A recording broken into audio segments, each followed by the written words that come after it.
Glória a Deus. Jesus é maravilhoso.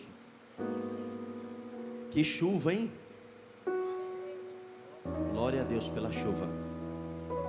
A chuva é bem-vinda, é bênção. Ainda mais sobre nós, que o ano passado ficamos 100 dias sem chuva dos céus. Hoje, Deus está mandando chuva copiosa. E a chuva, você sabe, ela traz alegria ao nosso coração. A Bíblia diz que a chuva é sinônimo, ela nos comunica isso, que a chuva é sinônimo da bênção de Deus. Então, nós estamos de bom grado recebendo a chuva. Quando chove, o ar fica mais úmido, as doenças respiratórias vão embora. E a palavra de hoje tem água. Falei, é uma confirmação.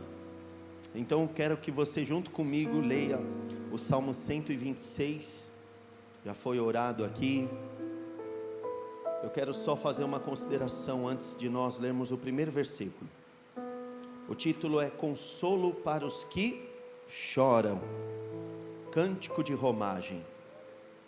Irmãos, nós estamos numa série de mensagens, numa sequência, desde aquele primeiro dia em que a pastora Bianca pregou a respeito do Salmo 120 e o 121, e ingressamos numa escalada, começamos a subir e a progredir em direção ao platô do templo, a plataforma do templo, porque o templo é num lugar plano, mas para se chegar lá, existem uns degraus. Existem esses degraus, são 15 degraus, não 14, 15, porque o 120 é um degrau. Então, 120 com 134, 15. E como vocês sabem, eu e a pastora estivemos lá, ela mostrou a foto para vocês. Esses degraus têm uma curiosidade que eu acho que eu não falei naquele dia, em que eu preguei o Salmo 122. Alegrei-me quando me disseram. Quero pegar vocês de surpresa. Está chovendo aqui, ó. Lá o degrau era assim. Você subia um degrau e não tinha já que pôr o pé aqui. Você subia o degrau, dava um passo e aí subia o outro. Vocês entendem isso? Como se o degrau em si tivesse uma distância grande para você alcançar o outro degrau. Vocês entendem isso? Vou tentar exemplificar. Vamos supor, eu vou subir um degrau aqui, ó. Subi, dei um passo, subo outro degrau, dei um passo, subo outro degrau. É assim. Isso tem um motivo e foi pensado. Foi engraçado que quando nós entramos nessa escadaria lá em Jerusalém, lá no Monte Sião, logo de cara, um estabalhoado falou, eu vou subir tudo. Aí a guia, volta, está errado, pode voltar. Subiu porque é bobo, pode voltar. Esse degrau não se sobe assim. Sobe um, dá um passo, pensa, para onde você está indo? Para a casa de Deus. Sobe outro, canta um salmo, pensa um pouco. Esse lugar não é outro, senão a casa de Deus. Quão terrível este lugar. Sobe outro, dá um passo, guarda o teu pé quando entrares na presença do teu Deus, porque Ele é Deus e tu és homem. Sobe outro. Vocês estão entendendo como funciona? Isso é reverência, é uma preparação. Às vezes a gente vem para a casa de Deus como se estivesse indo para qualquer lugar, principalmente quem tem o hábito de vir. Quem não vem, não tem esse costume, já fica ressabiado, já vai assim meio, será que vou mesmo, deixando metade do coração para fora, depois o coração vai puxando para dentro. Já fica com medo de ser exposto, de ser envergonhado, de dizerem para ele, fica de pé, olha o visitante, vamos cantar uma música para o visitante. Aí entra uma valsa para o visitante, dançam com o visitante. Não aguenta esse tipo de coisa. Mas quem já vem na casa, já se acostumou, vem tanto tempo, vem de qualquer jeito, vem sem orar antes, vem sem expectativa, vem sem anseios, não faz menção, não dimensiona que está vindo para se encontrar com o grande Deus Todo-Poderoso. Venha com reverência. E sabe qual é esse degrau que estamos hoje? Salmo 126. Qual é? Faz conta, irmão. Meu Deus, nós estamos ruins de matemática, hein? Vivi essa semana que o Bolsonaro está querendo falar, ó, escola é lugar de aprender matemática, gramática, não de ser politizado. Realmente precisa. 126 é o... Qual degrau é? Sétimo. É o sétimo. Porque o 120 é um cântico de romagem. E do sétimo sempre se espera alguma perfeição. Não é verdade? Porque em 6 dias Deus fez, ao sétimo ele descansou. Sétimo é Sheba. Sheba é uma palavra que também conota completude, perfeição, aperfeiçoamento. Um ciclo se fecha. Então nós estamos no sétimo. Vamos acreditar que tem algo de perfeição de Deus para nós hoje aqui. Amém? Versículo número 1. Quando o Senhor restaurou a nossa sorte, ou a sorte de Sião, ficamos como quem sonha. Aleluia. Vamos ler juntos? Quando o Senhor restaurou a sorte de Sião, ficamos como quem sonha. Irmãos, deixa eu explicar para vocês o que está acontecendo. Qual é a proposta que esse salmo ensina? Esse salmo, na realidade, ele traz um sentimento de consolo e de grande alegria, ele está expressando um sentimento de muita alegria que vem ao coração daquele que havia sido levado cativo para a Babilônia. Você sabe, você que tem nos acompanhado as pregações, nós temos nos aprofundados nos profetas de Deus, e a mensagem dos profetas tem um recado importante para Israel, que é com relação à disciplina que Deus pretendia empregar contra o seu povo. Deus usaria os povos vizinhos para disciplinar, e a última dessas disciplinas se deu pela Babilônia, pelo rei Nabucodonosor. Nabucodonosor entrou em Jerusalém, na região de Judá, no reino sul de Israel, e expoliou o povo, arrancou tudo que eles tinham, tirou o povo, desterrou o povo da sua terra e levou eles cativo para a Babilônia. O rei Zedequias, que foi o rei da questão do momento em que houve esse exílio, foi levado com cadeias, com algemas, foi algemado, levado, com coisa de 35 anos, o rei foi humilhado, levado como se fosse um bicho, um animal, trazido com cadeias e com grilhões. Isso trouxe uma profunda vergonha, um profundo sentimento de tragédia nacional, de desespero. Talvez para nós é difícil de mencionar, porque nós no Brasil nunca, ou se fomos invadidos alguma vez, foi na época colonial, não temos esse sentimento do que é. Por exemplo, talvez você não saiba o que é isso, mas se eu pregasse essa palavra na Ucrânia, principalmente na região da Crimeia hoje, talvez muitas pessoas chorariam de desespero.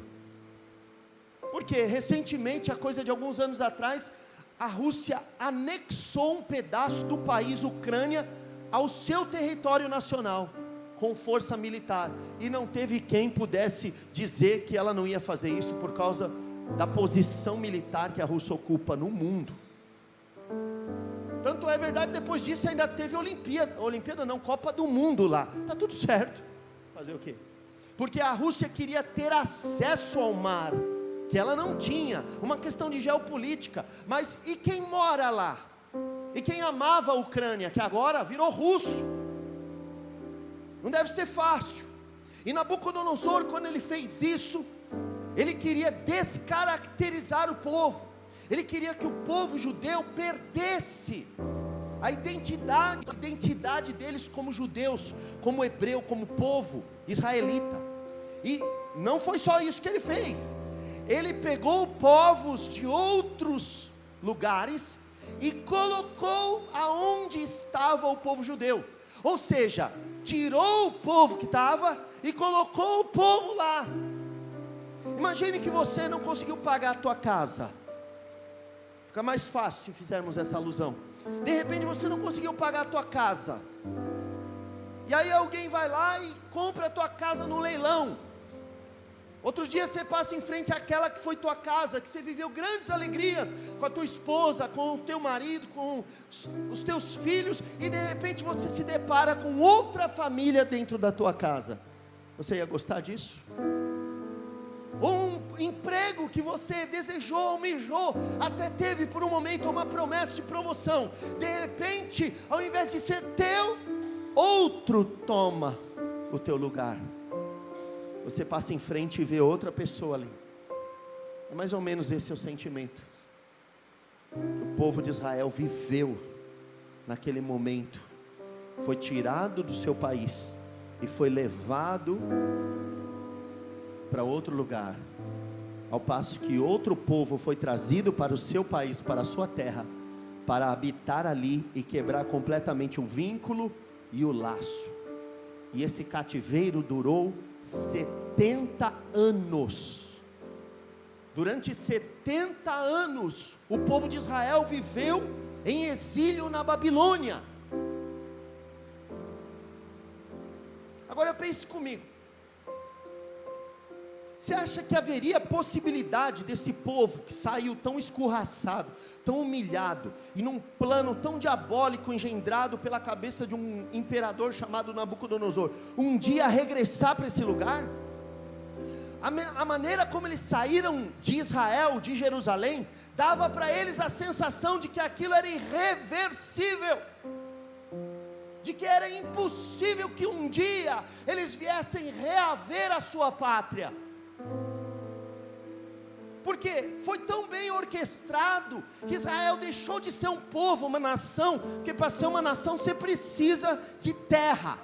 Deixou de ser um povo para virar uma tribo, para virar peregrinos. Foi terrível o que foi feito. O rei saiu que nem um cavalo sendo puxado pela rédea, como um boi puxado pelo nariz, por um anzol. Foi terrível. Só que é interessante, Jeremias capítulo 32, versículo 26, nessa passagem, nesse capítulo de Jeremias, o profeta que vaticinou, que profetizou, que Israel ia ficar 70 anos em exílio, no momento que o povo está sendo levado cativeiro. Se nós lermos os primeiros versículos, vamos ver que o rei em questão é o tal Zedequias, que foi levado com cadeias, com correntes para a Babilônia, e que o próprio Jeremias, o profeta, estava dentro do cárcere, no pátio do palácio do rei dele, esperando, e a cidade já estava sitiada, e Deus falava no coração dele: está vindo aí o seu tio, Anatote, e ele está vindo para te oferecer um campo. Compra o campo dele, lavra a escritura, reconhece e firma, e coloca a escritura dentro de um vaso, porque essa terra vai ser sua de novo. Eu sei que você não entendeu, porque se tivesse entendido, você tinha voado hoje. Vamos lá. Sua casa está para ser tomada pelo banco, hipoteticamente. Não precisa bater na madeira não, é só uma metáfora, estou dando só um exemplo. Tua casa está para ser tomada pelo banco. Aí Deus chega para você e fala assim: ó, viu? Mobília o quarto todinho, compra móveis novos. Você quer uma televisão de quantas polegadas? 65? Põe ela lá, porque um dia você ainda vai apertar o controle dessa TV e vai assistir ela. Jeremias fala: Deus, o senhor está olha, com todo respeito, Deus, o senhor está doido. Eu vou dar o país para os caras, o senhor quer que eu compre um campo? É o pior negócio que alguém pode fazer na vida, comprar um campo de um país que vai mudar de povo, porque a tua escritura não vai valer de nada. Você acha que a demarcação de terra dos índios, dos tupi-guaranis, valeu alguma coisa depois que Portugal entrou aqui? Valeu? Não vale de nada. Deus falou, pode comprar, porque você ainda vai voltar, e quando vocês voltarem, o povo voltar, essa terra vai ser da sua família ainda. Mano, meu irmão, isso é muito doido. Olha, então veio a palavra do Senhor a Jeremias dizendo, nesse contexto: eis que eu sou o Senhor, o Deus de todos os viventes, babilônicos, assírios, judeus, persas, de todos os viventes. Acaso haveria coisa demasiadamente difícil para mim? Aleluia.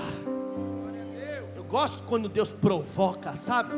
Eu gosto quando Deus mexe, cutuca mesmo a nossa fé. Sabe o que Deus está querendo dizer aí? Vai ficar 70 anos fora, vai vir outro povo e vai morar aqui 70 anos, mas eu vou fazer das tripas o coração, para devolver essa terra de volta para vocês. Deixa comigo o que eu vou fazer. Irmão, isso é impossível. É como se os índios no Brasil pudessem reaver a terra. Tem como nós deixarmos de ser Brasil para ser índio? Tem como mudar o nome, ou mudar a cultura, ou mudar o idioma? Tem como?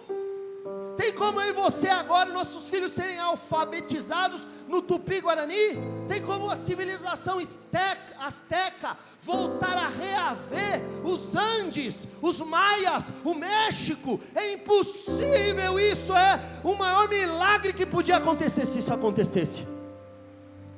Você está no Salmo 126, versículo 1, 7º degrau. Vamos ver o que aconteceu? Quando o Senhor restaurou a sorte de Sião, ficamos como quem sonha.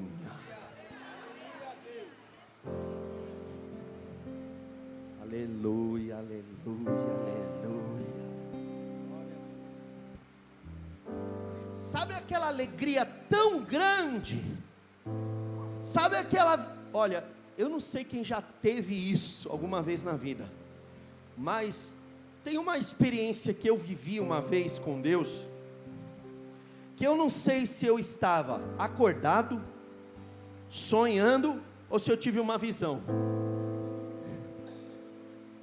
E não sou só eu não.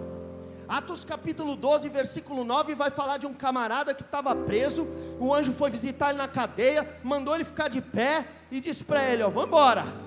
E quando ele saiu da cadeia, no meio da rua, ele disse, então saindo, o seguia o anjo, não sabendo se era real o que se fazia por meio do anjo. Para ele ser ali antes uma visão. Pedro estava andando atrás do anjo, tinha saído da prisão, os guardas não viram, e havia 16 guardas, sentinelas, prendendo ele, mas havia uma igreja orando lá. Então o anjo apareceu e disse, vai dormir, acorda. No dia seguinte Pedro seria executado. Ele levantou, o anjo falou, põe um casaco, está frio lá fora. Ele pôs o casaco e a porta da cadeia foi abrindo, e foi abrindo, e foi abrindo, e de repente ele estava na rua.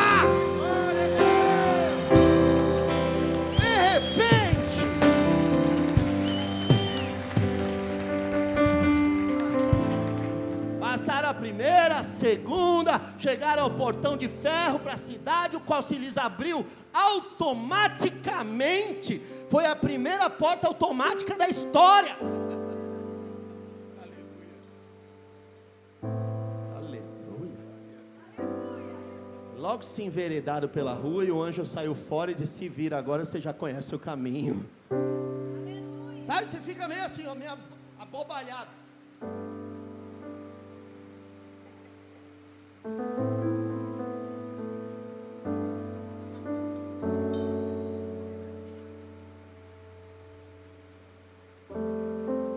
Não é possível, mas aconteceu. É impossível, mas Deus pôde fazer o que Ele prometeu. Deus disse: vai voltar, vai voltar. Sabe o que aconteceu? Voltou, mas voltou assim, ó. Ah, irmão, não deu certo. O povo que está não se habituou com a terra, foram embora, não gostou de ficar lá. A terra ficou vazia, e de repente veio um novo imperador de um novo país, que conquistou o conquistador. Olha que louco, olha que tremendo isso. Não era mais Babilônia, era agora a Pérsia. Não era mais Nabucodonosor, era Ciro, a quem Isaías chamou de meu ungido, e que abriu as portas para os judeus, e começou o regresso, começou a restauração, começou o retorno para casa, o retorno para o lar, e o povo que veio puxado em cadeias, voltou andando tranquilo, e a sua boca se encheu de riso, e o povo ficou como quem sonha, como quem sonha. Não é possível. Quando nós conhecemos a Jesus, eu falo por mim, essa experiência que cada um carrega com si. Eu conheço muitos cristãos, conheço alguns que têm esse mesmo sentimento que eu. Irmão, não sei porquê, mas quando eu conheci Jesus, aquilo fez tanto sentido para mim. Quando os meus pecados foram apagados, quando o Senhor Jesus entrou na minha vida, quando Ele revelou a sua vontade para mim, o seu querer, quando Ele manifestou sobre mim a sua misericórdia e graça, foi uma misericórdia tão impactante, foi uma alegria tão inexprimível, foi uma misericórdia tão avassaladora que veio sobre mim, que resultou nesse tipo de expressão, sabe? Eu fiquei meio abobalhado. E interessante que esse salmo, ele relata uma experiência de alguém que perde até um pouco assim a educação, a capacidade de governar. Houve uma alegria tão grande nesse povo. Olha o versículo 2, olha o que aconteceu quando o Senhor restaurou. Então a nossa boca se encheu de riso, e a nossa língua de júbilo. Olha só, preste atenção, a alegria foi tão grande, a gratidão era tão grande, o milagre era tão grande, a misericórdia era tão rápida, a situação foi tão extraordinária, deu tão certo, que eles não conseguiam mais falar, eles só conseguiam rir.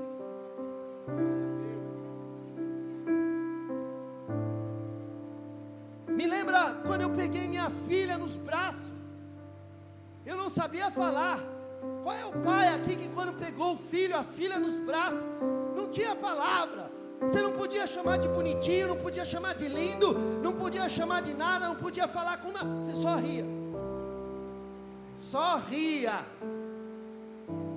Nossa boca, é o noivo que está aqui no altar, esperando a hora, e de repente ela aparece lá vestida de véu e grinalda, ele só ri. Tudo se perde, tudo se apaga, só aquela imagem, só aquilo. A alegria era tão grande, a felicidade era tão grande que não havia palavras, o povo não conseguia dizer. Você viu o que aconteceu com a gente? Olha que coisa maravilhosa, olha como o mundo mexeu e as coisas deram tão certas, olha como Deus fez tudo dar tão certo, olha como Ele cumpriu a palavra que Ele prometeu. Não havia isso, só havia alegria, só risada, e não era risada assim, a boca se encheu de riso, era aquelas risadas que dói a barriga, mas ria, até doer a barriga, até perder o fôlego.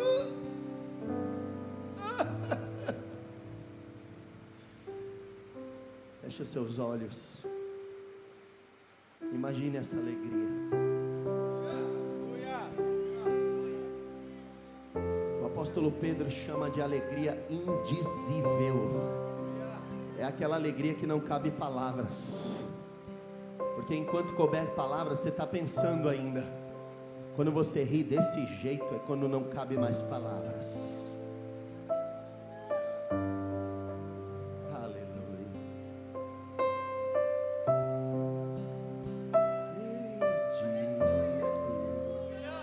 Sem Deus, sem Jesus, quando Ele estendeu a sua mão para mim, quando Jesus estendeu a sua mão, quando Ele estendeu a sua mão para mim, eu era pobre e perdido, sem Deus, sem Jesus, quando Ele estendeu a sua mão para mim. Agora me regozijo. Agora me regozijo que eu aceitei. Na tempestade eu posso sossegar, pois com Ele estou liberto do perigo e do mal, quando Ele estendeu a sua mão para mim. Ele chegou para nós, ali no cativeiro, ali na Babilônia. Ele pegou na nossa mão e disse: agora você está livre. Agora você está livre. O pecado não tem mais domínio sobre você. A morte não tem mais domínio sobre você. O inferno não tem mais domínio sobre você. As trevas não te encobrem mais. A Babilônia não te governa mais. Eu estou voltando para Sião. Essa boca se encheu de riso. E quando conseguimos parar de rir,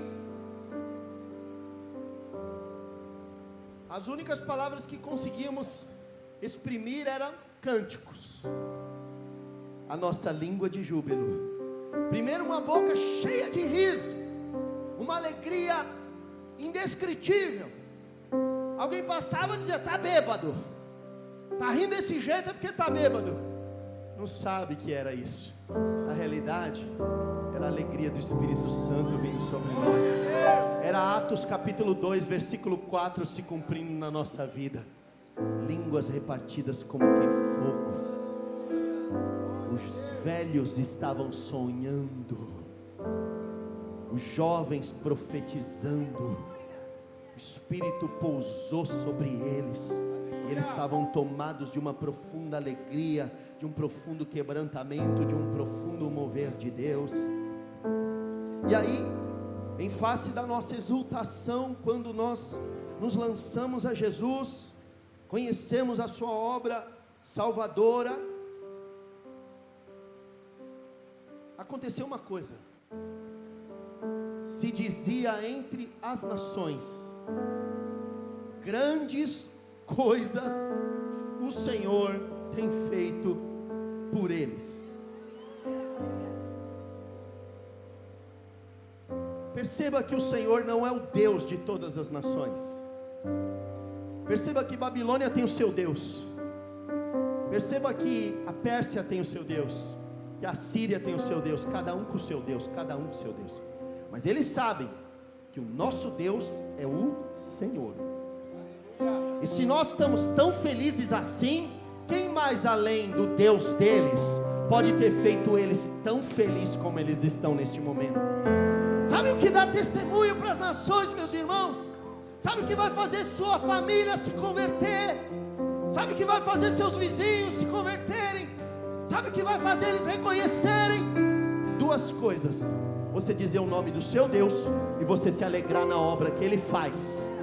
Se essas duas coisas acontecerem, é o suficiente para as nações dizerem: olha só como esse Deus tem feito bem a eles, olha só como esse Deus é bonzinho.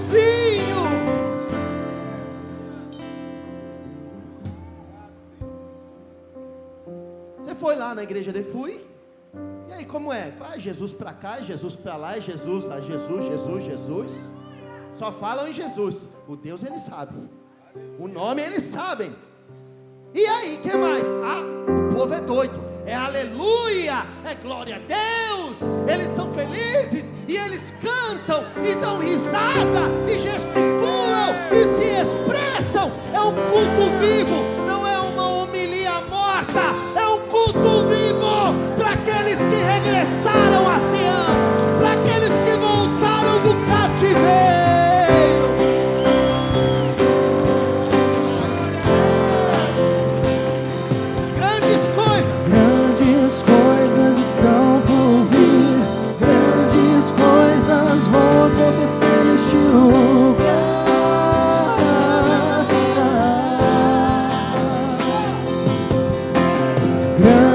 Coisas estão por vir, grandes coisas vão acontecer neste lugar.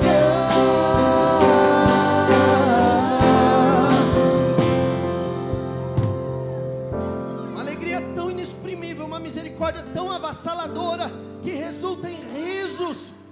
Riram tanto que a boca se encheu de riso, e quando pararam de rir, quando puderam formular uma frase, cantaram alegres cânticos de livramento. Grandes coisas. Só podia se concluir isso quem olhava dizia: rapaz, mas como Israel está feliz. As nações ouviam. Imagine um avivamento tão tremendo. Isso aconteceu recentemente no país de Gales. Vocês já ouviram falar do país de Gales? Neste país, um homem chamado Evan Roberts era um menininho, pequenininho, e agarrado à Bíblia, que era maior do que ele. Ele tinha uma paixão por Deus, e a sua mãe decidiu cultivar isso. E já pequenininho, Deus falou para ele: menininho, eu vou fazer um avivamento na tua nação, menino. Eu vou fazer um avivamento na tua nação. Diz que esse menino cresceu com essa expectativa. E lá era um país de muitas minas. Havia muitos mineiros trabalhando, extraindo ferro, extraindo minérios. E nas minas, na sujeira das minas, começou um avivamento tão glorioso, que tinha gente, donas de casa, mulheres que iam lá para cultuar. Eu sei que ganharam milhões de pessoas para Jesus.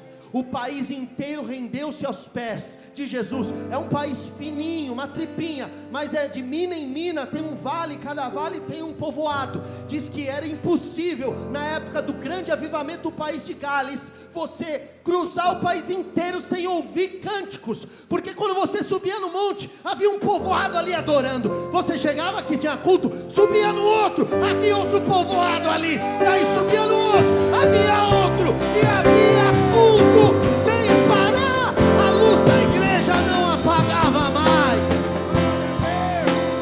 Grandes coisas fez o Senhor por eles, e por isso que eles estão assim, tão felizes. Aleluia. Salmo 126, que salmo, meu Deus do céu. Tão entusiasmados que as nações perceberam que aquela libertação, aquela emancipação, aquele livramento procedia de Deus. Estavam tão felizes, sabe? Quando a igreja foi batizada no Espírito Santo, eu quero fazer esse paralelo com a igreja. Lá em Atos capítulo 2, versículo 4, o cumprimento da promessa de Joel 2, 28, o cumprimento também da promessa de Jesus ficar em Jerusalém, até que do alto sejais revestidos de poder. e sereis testemunha em Jerusalém, Samaria, até os confins da terra. Vocês vão testemunhar o meu nome com poder e autoridade. E quando aquilo aconteceu, quando um vento impetuoso e veemente entrou naquele cenáculo, e todos foram cheios do Espírito Santo e falavam línguas estranhas, conforme o Espírito lhes concedia que falassem. Passavam as pessoas ao redor e diziam: esses homens estão bêbados a essa altura do dia, não é possível estarem bêbados assim, tão alegres, com uma alegria tão esfuziante. Isso parece que eles estão aqui soltando fogos. Você imagina se o nosso culto, todos os cultos, nós não precisássemos fazer isso, o que estamos fazendo aqui na hora da palavra. Imagina você, se você já chegasse como você está aqui agora. Imagina se lá na tua casa você já estivesse na leitura. Sabe, eu era esse moleque, o que eu sou aqui, eu era um moleque com 17, 15 anos de idade, que ficava no meio da igreja gritando que nem um doido, exaltando Jesus pela libertação, pelo livramento, pelo ministério que Ele prometeu me dar. Aquilo me alegrava, e eu ficava no meio da igreja incendiando, e eu sentava no primeiro banco, para fazer o pastor sentir vontade, vinha junto os irmãos, pastor Duda e tantos outros, o Alexandre, sentava pastor, todo mundo ali no primeiro banco, tudo molequinho, 17, 18, 20, cantando, adorando, exaltando o pastor. Não tinha como não pregar cheio do Espírito Santo. O pastor não tinha como não entregar uma mensagem viva para os nossos corações. Nós já chegávamos incendiados, nós já chegávamos cheios. O que tem roubado a tua alegria? O que tem roubado? Será que é o pecado que está deixando você um sepulcro caiado, bonito por fora e podre por dentro? Se não houver arrependimento, contrição, reconhecimento do pecado, se não houver uma profunda consternação e um quebrantamento, um desejo profundo por viver a restauração dos 70 anos, se isso não acontece, se teu coração não queima, então não tem como você se alegrar desse jeito. Por muito tempo a igreja ficou morta, sem vida, muito boa, muita perícia na teologia, fraquíssima na evangelização, porque ninguém via nada na vida de ninguém, não havia um sorriso. O cara ia na igreja, ele voltava, parece que em depressão, tinha que ir no psicólogo. Tem gente que tem a pachorra de falar: olha, vai no psicólogo e diz: qual é o seu problema? Ah, dentro da igreja eu tive problema. Você não percebe que você está dando um mau testemunho? O psicólogo nunca vai entrar na tua igreja, ou em igreja nenhuma.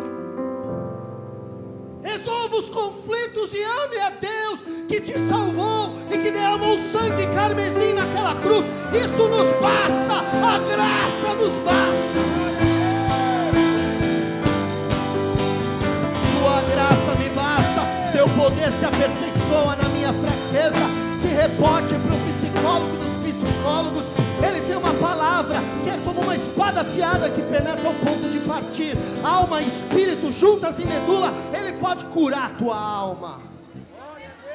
Ele pode, Ele fez ela, Ele sabe curar. Ele deu a vida, Ele sabe resolver seus conflitos. Traga em oração, lance sobre Ele toda a vossa ansiedade, porque Ele tem cuidado de vós.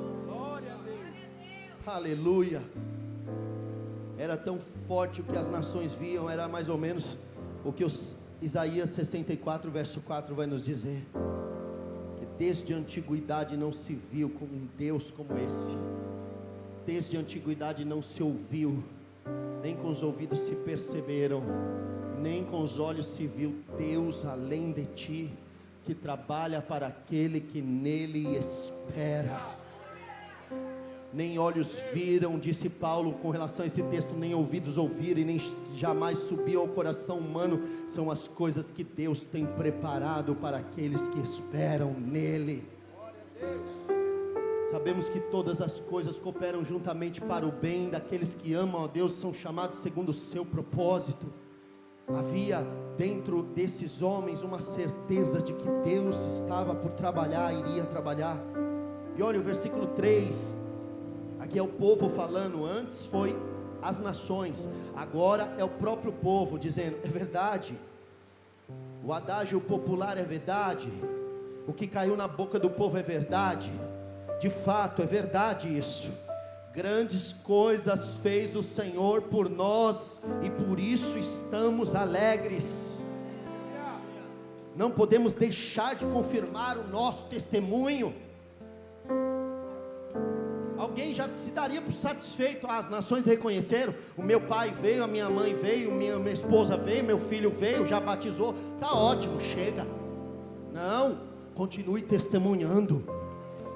Se Deus não fizer outro milagre, conte o que Ele fez. O povo agora está falando, é verdade, com efeito, grandes coisas fez o Senhor por nós. Seja o eco dos teus testemunhos. Sabe que compete a você testemunhar o que Deus fez na tua vida. Nem sempre as pessoas vão se lembrar que você lá atrás era um drogado, viciado, um perdido, depressivo, ou sei lá o que. Mas você pode lembrar de onde você saiu. Você pode lembrar o que Ele fez com você. Você pode dizer, é verdade, com efeito, grandes coisas fez o Senhor por nós. Você pode trazer à tona isso. A sua vida inteira você pode dar esse testemunho. Você pode dizer, a minha alma estava longe dos caminhos do Senhor. Eu era pobre, perdido, pecador, sem Deus no mundo, sem Jesus, mas Ele estendeu a sua mão para mim. Ele me resgatou do fundo do poço. Ele me achou em meio aos meus sofrimentos, às minhas dores, às minhas angústias, aos meus desesperos. Ele me encontrou. O eco continua a sair. Com isso também eles atribuíam a Deus a glória. Não foi uma casualidade.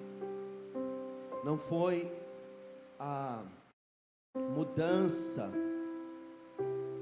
do cenário internacional. Não foi os atores políticos da nossa era que fizeram isso. É que a oração de um justo pode muito em seus efeitos. Alguém poderia dizer, Israel teve essa diáspora, voltou para sua terra, uma palavra que o dicionário trata só com os israelitas, porque eles voltam para sua terra inúmeras vezes na história.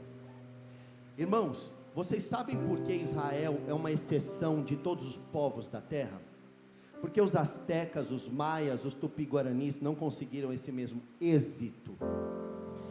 Por que os povos conquistados, que tiveram seus países perdidos, não conseguiram reavê-lo? Só os judeus? Porque Deus tinha uma promessa feita a Abraão, Isaque e Jacó. Deus disse, o seu povo vai morar ali. É lá que eles vão morar.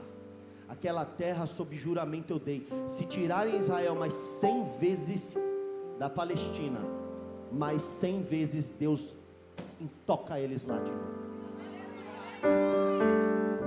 Israel, só eles têm a palavra diáspora. Vai ver no dicionário, não existe. Porque é uma exceção, é uma loucura. Eu estudei isso, meus irmãos, sabe aonde? Numa aula de relações internacionais na faculdade há 10, quase 15 anos atrás, entregando a minha idade. Em ciências políticas já se dizia, Israel é uma loucura. A geopolítica do mundo não tem outro precedente igual a Israel. Que povo que é tirado, arrancado, destruído, destroçado. O último foi o Holocausto nazista, 8 milhões e volta e reconstrói um país. Glória a Deus. É sorte? Que sorte é essa que só cai neles, não cai nos outros? Mas se fosse sorte, deveria acontecer com outros, mas só acontece com eles. O povo que é desterrado e depois volta como se tivesse magnetismo, um imã. Porque Deus tinha uma aliança. Como Deus tem uma aliança com o seu povo, como Deus tem uma aliança conosco. E se nós confiarmos, se nós crermos, se nós quisermos viver isso, Deus tem isso para nós. Eles atribuíam a Deus, com efeito, grandes coisas fez o Senhor por nós, e por isso estamos alegres. Versículo número 4. É engraçado aqui, depois de ter concluído no âmbito nacional, porque o versículo 1 diz, quando o Senhor restaurou a sorte de Sião. Ficamos como quem sonha. Mas agora o versículo 4 está pedindo, é uma oração, dizendo, restaura, Senhor, a nossa sorte, como as torrentes no Negueve. Olha que legal isso. Sabe o que eu quero dizer? Isso é uma oração. Essa oração, ela é permissiva, Deus permite. Sabe que oração Deus gosta? De quando você reconhece os seus grandes feitos, os grandes feitos de Deus, quando você reconhece os grandes moveres, as grandes ações de Deus, e olha para aquilo e diz: eu gostei tanto do que Deus fez, que eu quero pedir, faz de novo. Deus fez, mas o povo não se deu satisfeito, ele disse: faz de novo.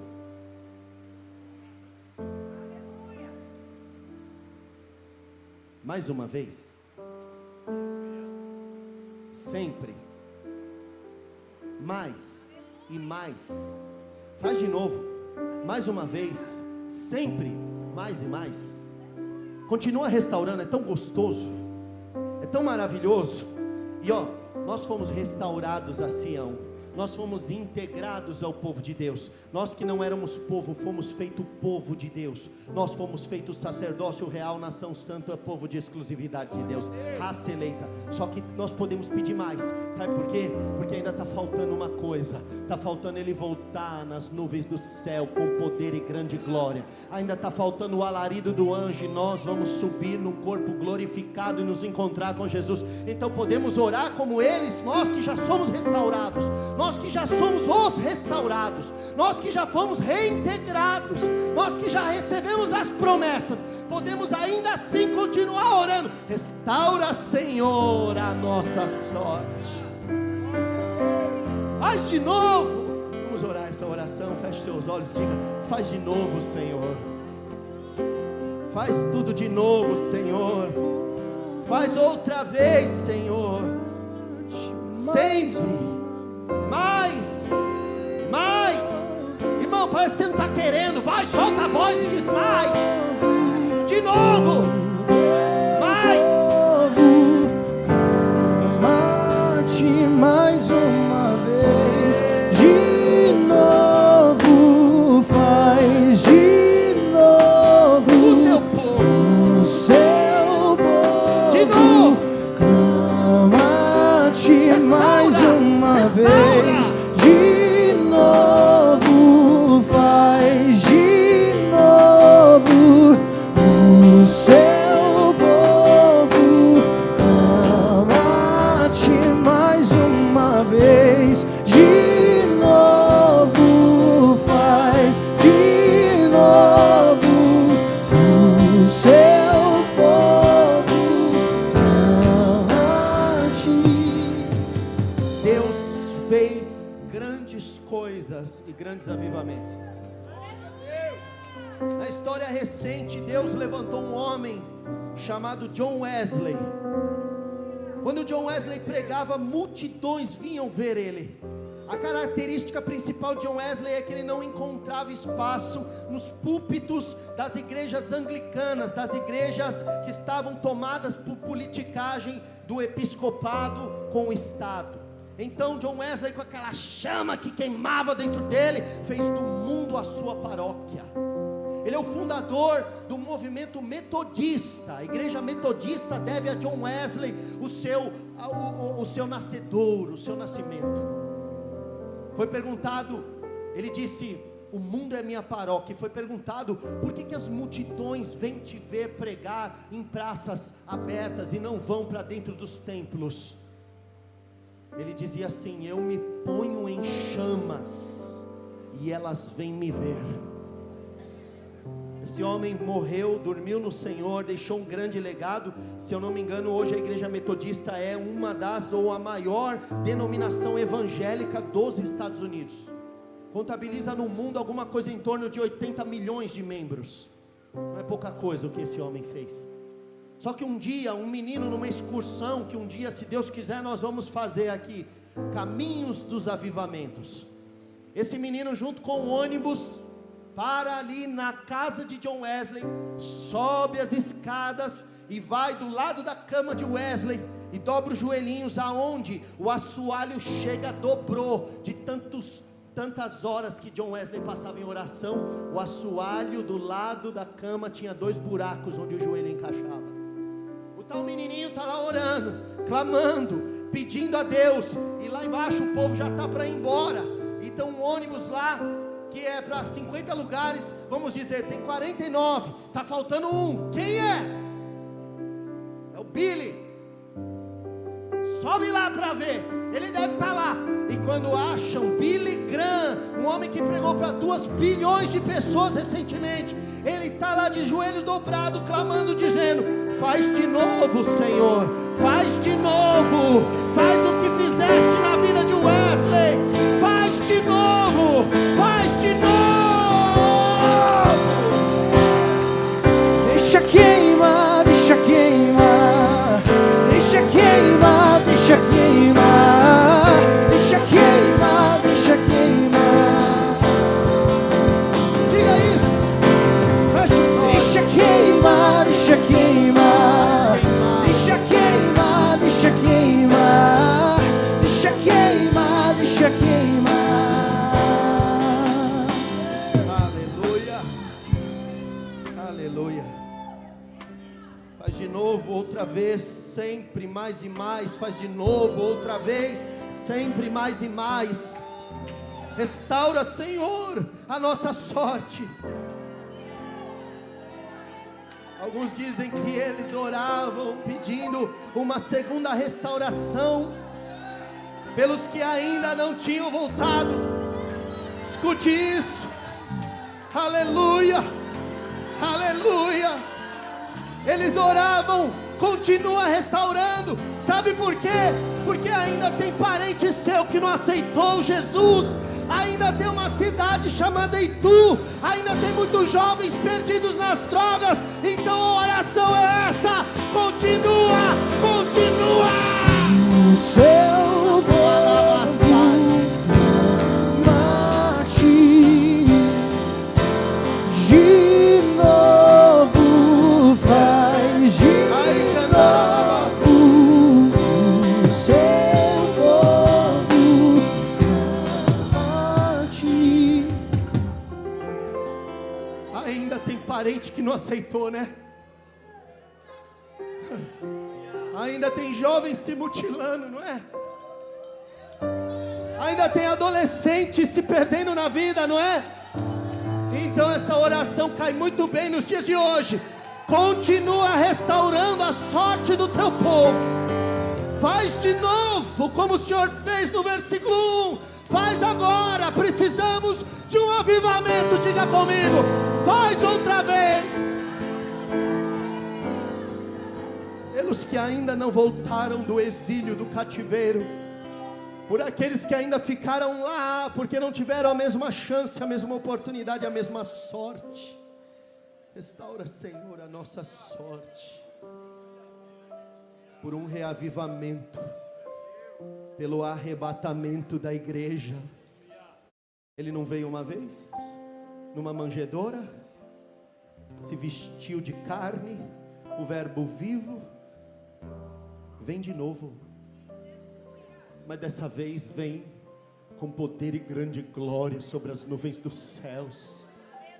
Vem para trazer o dia dele, vem montado no cavalo branco, vem trazer o desfecho do fim dos tempos, vem recolher os seus remidos, os seus salvos, santos lavados no sangue dele. Vem com as suas miríades de anjos, vem para matar o anticristo com o sopro da sua boca. Segunda vez, restaura, de novo, mais uma vez.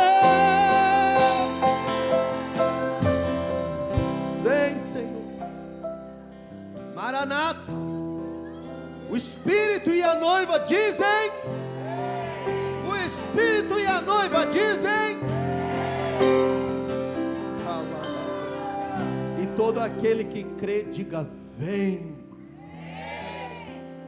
Eis que venho sem demora, e o meu galardão está comigo, isto para dar a cada um segundo a obra de suas mãos. Presto venho, presto venho.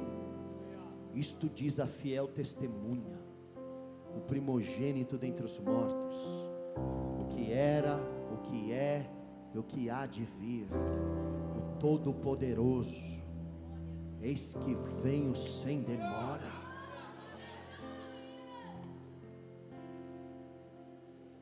Restaura, Senhor, a nossa sorte, como as torrentes do Negev. Em algumas traduções está como as correntes do sul, porque a palavra hebraica para sul é Negev, ou Negev. Sul de Israel chama-se Negev, é uma região desértica, sem esperança nenhuma, um clima desértico. E nesse lugar acontece um fenômeno. De tempos em tempos, derrete-se o gelo do cume dos montes, da cadeia dos montes, e desce-se um fio de água no primeiro momento, mas de repente, quando o pico daqueles montes entram em degelo absoluto, desce uma enxurrada, uma torrente de águas naquele deserto. E chuvas na primavera acontecem, uma estação que traz chuvas repentinas naquele lugar completamente árido e seco, e as torrentes de água ficam por responsáveis para reverdecer o clima desértico de uma forma instantânea. De repente, chuva começa a descer como hoje. De repente, começa a vir torrentes de águas vivas no sul. O sul começa a ser reverdecido. Muita chuva começa a descer no sul. E começa a nascer, começa a vingar, começa a germinar, começa a crescer. Árvores, plantas, e aquela região árida começa a se tornar fértil. Acontece isso, como acontece também no Nilo, no delta do Nilo, na cadeia de montanhas do Nilo. Quando derrete o gelo, aquilo vira uma enxurrada, o Nilo fica grosso, grande, e começa o deserto a desaparecer. É o que Deus vai fazer. Deus vai mandar uma chuva. Você não perde por esperar. Se você está no deserto, aguarda mais um pouquinho de tempo e você vai ver, vai chover na tua horta. Espera, porque Ele vem. Espera, porque está vindo essa chuva copiosa. Abundância comunica. São torrentes, não são fios de água, não são ribeiros, riachos pequeninos, sujeitos a se passarem a pé. Não, são torrentes avassaladoras de águas que vêm sobre aquele lugar e reverte completamente a paisagem árida numa paisagem fértil. É o que Deus vai fazer com você, é o que Deus vai fazer na sua família.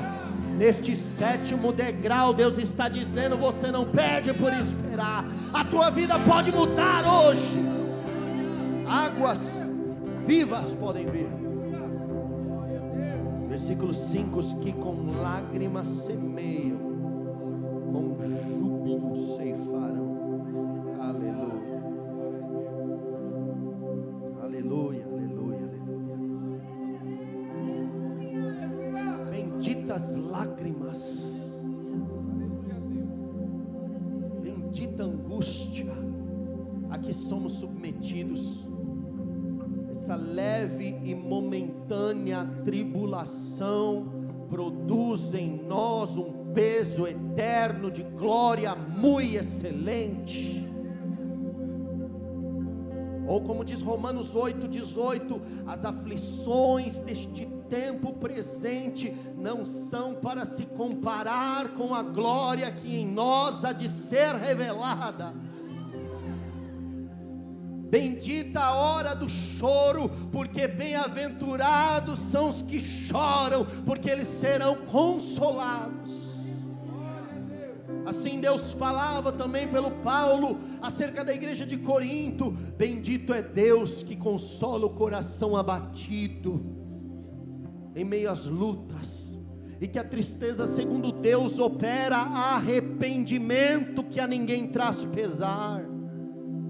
As nossas aflições, o nosso choro, ele sempre precede a glória de Deus. As nossas lágrimas provocam uma reação de Deus. Quando nós choramos na presença de Deus, quando nós clamamos com lágrimas: se o meu povo que se chama pelo meu nome se humilhar e orar e buscar a minha face e se converter dos seus maus caminhos, então eu os ouvirei dos céus, perdoarei seus pecados e sararei a sua terra.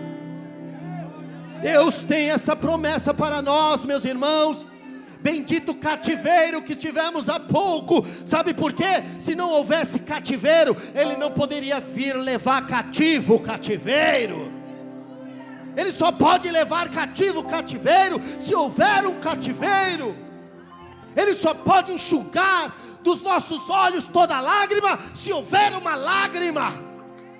Chora na presença de Deus. Mulher, chora pelos teus. Homem, chora pelos teus. Pastores, chorem pelos ministérios. Intercessores, chorem. Chorem os ministros do Senhor, os sacerdotes do Senhor, entre o pórtico e o altar, e clamem: poupa o teu povo, ó Pai, não entregue a tua herança ao opróbrio das nações, não entregue o teu povo à sorte, não deixe o teu povo submetido a intempéries da vida, cuida do teu povo. Deus está dizendo: ministros, derramem lágrimas, consternem o vosso coração, converta-se o vosso riso em choro, a vossa alegria em tristeza, humilhai-vos perante a potente mão de Deus, e a seu tempo Ele vos exaltará. Sabe por que ainda não mudou? Sabe por que ainda não virou cativeiro? Porque não teve lágrima o suficiente, não encheu a medida, a taça ainda não está cheia. Continua chorando, continua chorando, continua chorando, porque Salmo 30 verso 5 nos diz: o choro pode durar uma noite, mas a alegria vem ao amanhecer. Os que vão chorando, os que com lágrimas semeiam, com júbilo ceifarão. Aleluia. Você só pode voltar à fortaleza se você for um preso da esperança. Como disse Zacarias: voltai à fortaleza, ó presos da esperança, porque hoje vos digo que tudo vos recompensarei em dobro. Será que estamos chorando pelo ano da distinção? Será que estamos chorando pelas promessas ainda não cumpridas? Será que estamos chorando porque está dando 69 anos e a promessa tem que se cumprir com 70? Será que estamos chorando pelas almas? Será que estamos como Raquel, chorando pelos filhos, pedindo a Deus: dá-me filhos senão morro? Será que temos pedido isso? Eu quero convidar você: não chore por seguidores, não chore por aplausos, não chore por ser visto pelos homens, chore pela presença de Deus, chore pelo Senhor. Faz essa oração, chore como Jesus à vista de Jerusalém. Jerusalém, Jerusalém, se tu soubesses o que te é devido à paz, que mata os profetas e apedreja os que te são enviados. Chore, chore pela cidade, chore pelos seus filhos, chore pelo teu marido que não é convertido, chore pela tua cidade, chore pelos teus amigos, chore perante o Senhor. A tua lágrima perante Deus é preciosa. Sabe como o Espírito Santo ora? Com gemidos inexprimíveis. O Espírito Santo não chega como nós, educadamente se ajoelha e diz: Pai, por favor, eu preciso disso. O Espírito Santo chora. Deixa eu ficar neste lugar todos os dias da minha vida. Uma coisa vou pedir: deixa eu ficar neste lugar todos os dias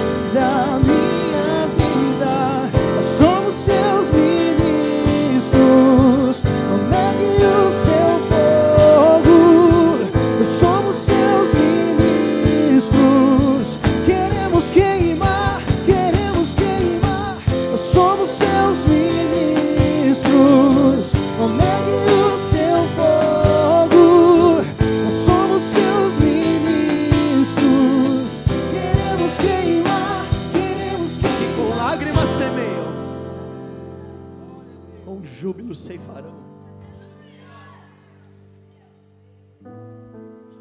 Teve uma experiência na minha vida que eu nunca chorei tanto. Eu estava levando, depois do terceiro aborto, um isopor com o que seria nosso filho dentro. Saí de Indaiatuba, do Hospital Santa Inês, onde foi feita a curetagem, para levar para Campinas para ser analisado em algum laboratório renomado lá. Eu dirigi naquele carro sozinho enquanto minha mulher estava no hospital. Pastor de uma igreja que prega o milagre sobrenatural de Deus. No banco do passageiro estava um pedaço de gente dentro de um isopor. Eu tinha que fazer aquilo.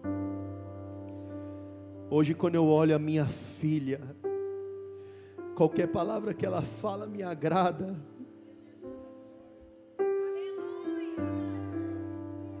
O jeito dela me agrada. Eu chorei com lágrimas, eu semeei com lágrimas, mas eu voltei, eu ceifei com alegria, com júbilo.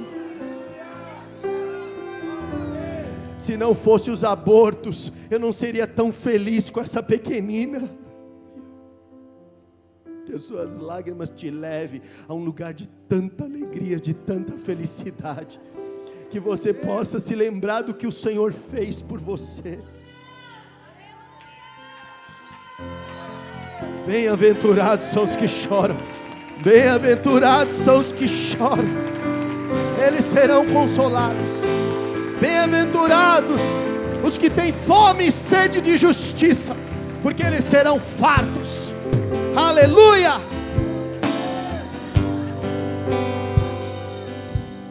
Versículo número 6. Quem sai andando e chorando, enquanto semeia, voltará com seu júbilo, trazendo seus feixes. Engraçado, uma restauração no versículo 1 de nível nacional. No versículo 5, os que com lágrimas, há uma segmentação, fecha naqueles que semeiam com lágrimas. Já no versículo 6 se tornou completamente pessoal a coisa. Quem sai? Na tradução Revista e Corrigida está aquele. Engraçado, ali era um povo e as nações, depois se tornaram os que choram, mas agora é com você. É olhando na bolinha do teu olho que o Deus de Israel está dizendo: quem sai? Aquele que sai andando e chorando enquanto semeia, voltará com júbilo, trazendo os seus feixes. Sabe por quê? A alegria nacional é uma coisa, mas uma hora você tem que voltar para sua vaca fria. Uma hora você volta para sua casa, e volta para o seu travesseiro, e volta para sua mesa, volta para o seu banheiro. Uma hora o que é amplo se torna só você. E o nosso Deus não é o Deus só que atua a nível de nação. O nosso Deus atua em loco. Ele atua na tua vida. E Ele sabe que você precisa pagar as contas. Ele sabe que você tem suas tristezas pessoais. Houve uma grande alegria na nação, mas e aí? E você? E a sua vida? E os seus? E as suas coisas? E o seu negócio? E aí? Como faz? Aí você sai andando, chorando, porque você tem poucas sementes, você acabou de vir do cativeiro, tem poucas sementes que vieram na tua mão, você está semeando para uma coisa que você só vai colher talvez o ano que vem, enquanto semeia, chorando porque deve ficar assim, chorando por elas, pelas sementinhas, e olhando para elas e dizendo: será que elas vão vingar? Será que elas vão produzir? Será que vai dar certo? Vai chorando, vai. Vai fazendo o seu trabalho, vai. Vai lavando os copos e os pratos. Vai estendendo a mesa. Vai demonstrando carinho pelos teus. Vai orando pela tua família. Aqui você está fazendo algo grande, lá você está fazendo algo menor, algo pequeno. É pelos teus que você está jogando a sementinha preciosa. São poucas as que você tem. Você não tem um grande conhecimento, talvez. Não dispõe de grandes experiências, não tem grandes dons, mas o Senhor pôs sementinhas na tua mão. Vai andando e chorando, vai. Vai andando e chorando, e vai orando, e vai velando pelas sementinhas, porque você vai voltar. O Senhor está dizendo, aí na tua vida particular, aí na tua vida pessoal, o Senhor está assegurando isso para você. Não é só uma alegria a nível de nação, vai vir uma alegria também pessoal e particular nesse 7º degrau. Se prepare para viver as torrentes do Negueve. Se prepare para ter a boca cheia de riso. Se prepare para cantar até ficar rouco. Você vai voltar e você vai ver que aquela sementinha se tornou numa árvore frondosa, frutífera, uma boa medida, recalcada, sacudida e transbordante. Os montes destilarão mosto e todos os outeiros se derreterão. O que semeia segue logo ao que ceifa, o que pisa uvas ao que lança semente. Eu sou contigo, vai germinar, vai germinar. Ai, candarabata. Fica de pé e deixa germinar a semente da palavra. Aleluia. É aqui que eu me sinto muito bem. É aqui que eu me sinto muito bem. É aqui que eu me sinto muito bem. Não há outro lugar melhor. É aqui que eu me sinto muito bem.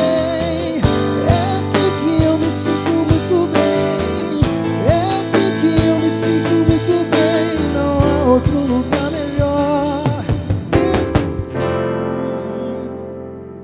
Salvo, pede, deixa queimar neste lugar todos os dias da minha